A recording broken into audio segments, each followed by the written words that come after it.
What's up, guys? In today's Tekken 7 tutorial, we're going to be talking about attacking and defending, kind of two sides of the same coin here. Let's start out with the attack buttons. In case you don't know, there's 4 attack buttons. There's left punch, left kick, and right kick. And these are abbreviated as 1, 2, 3, and 4. So kind of get used to that notation because most guides and stuff that you're going to read online are going to call these 1, 2, 3, and 4. So those are your attacks, and most attacks in this game are either going to be, pressing buttons in sequence or pressing a direction plus a button. So, like, for pretty much every combination of direction plus button, there's going to be a different attack, right? So, like, down plus 3 is different from down back plus 3, which is different from down forward plus 3. So there's a lot of moves. So let's talk real quick about how the moves hit. So there's highs, there's mids, and then there's lows. So highs can be ducked or they can be blocked high. So the reason that you would want to do a high is generally these are going to be your fastest or your most advantageous moves, but obviously they have the downside that they can be ducked. Whereas mids cannot be ducked. Mids will hit crouching people even if they're blocking. So mids are really powerful for that reason. And a lot of the damaging combos in this game, they tend to start off mids. Whereas lows can be blocked low, but they cannot be blocked standing. So lows are kind of going to be your mix-up. If you've trained the opponent to block high because maybe he's scared of launcher, you can hit him with a low for some damage. So if you're coming from Street Fighter, kind of your default is going to be down back, right? But in this game, that doesn't really hold true because lows are not a huge threat in this game. Most lows are usually either reactable or you can't really get much damage off them. They're only kind of stray hits. Whereas mids lead into all the big damage. So if you're defaulting to crouch blocking, that's not a good look because you're going to take a lot of damage if the opponent knows what he's doing and is able to blow you up for it. So that's one habit that you kind of want to get out of, is holding down back all the time. So obviously back is blocking and down back is crouch blocking. If you tap down, you're going to do this sidestep, but if you hold down, that's going to make you crouch. But again, don't crouch too much because you can be hit mid. Let's take a real quick look at the move list and we can talk about some of the notations in here. So the nice thing about the move list is you can view demos. So if you're not sure if you're doing something right, you can watch the demo and it'll pretty much show it. And if you can hear the button noises, it kind of gives you an idea of what the timing that you have to input it is, so that's real handy. We're going to talk about a few of the icons here.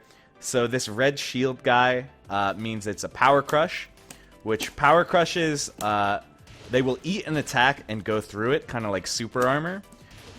So they're useful for kind of getting out of really sticky situations, but do be careful because if they are blocked, they tend to be extremely unsafe. So you don't want to be throwing these out all the time or else the opponent can hit you with a big combo.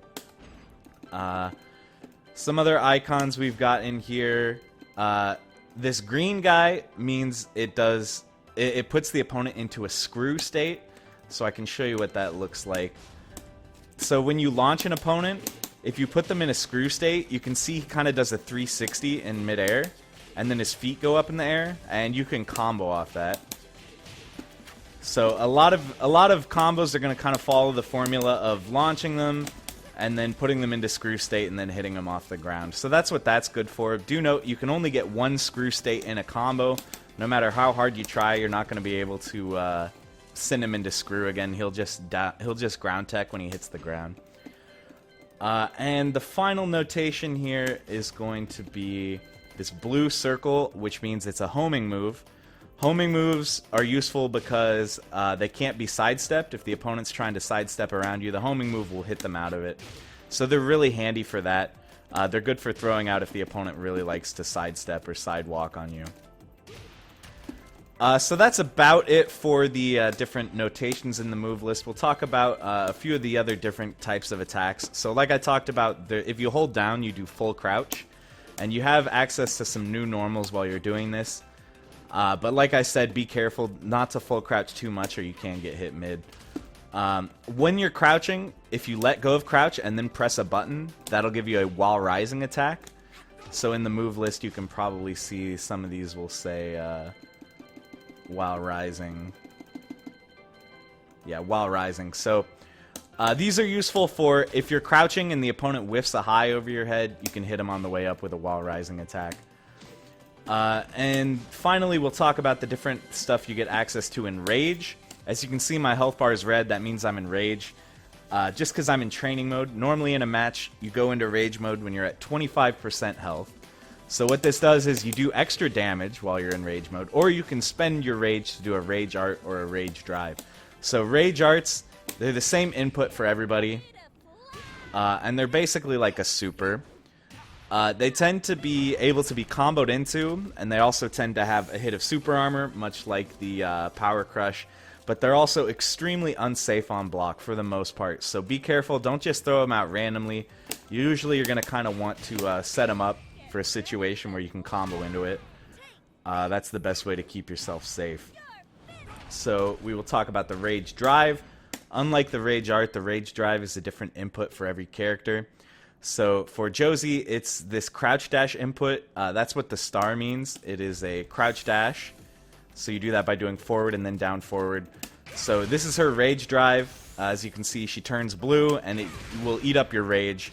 But Rage Drives tend to be very powerful and useful attacks. So that's kind of the trade-off, that you can spend your rage for a really damaging super or a less damaging Rage Drive that might have some more application.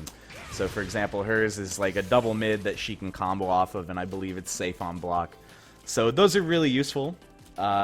And really, that's about it, guys. I just wanted to kind of cover the basics of, attacking and guarding and that kind of thing. Hopefully you found this helpful. In the next video, we're going to be talking about movement, so getting around the screen, that kind of thing, and more of the stuff that makes Tekken really unique and fun. So, as always, thank you very much for watching, and I will see you in the next one.